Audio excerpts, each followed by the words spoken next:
जब 16 लीटर दूध देने वाला पशु 2 लीटर दूध पे आ जाए तो तकलीफ तो होती है ना। तो नमस्कार दोस्तों, आज है मेरा नया डेयरी फार्म स्टार्ट करने का 48वां दिन। हर सुबह मेरे लिए एक नई मुसीबत लेकर आती है। मैं जब दूध निकालने लगा सुबह, मैं देखता हूँ मेरी काली गाय बार बार उठ रही है, बैठ रही है और अपने पेट में लात मार रही है।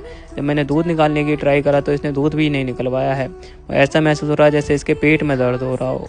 मैंने इसको 50 ग्राम काला नमक और 50 ग्राम मीठा सोडा दिया है, जिससे इसके पेट का दर्द बंद हो जाए।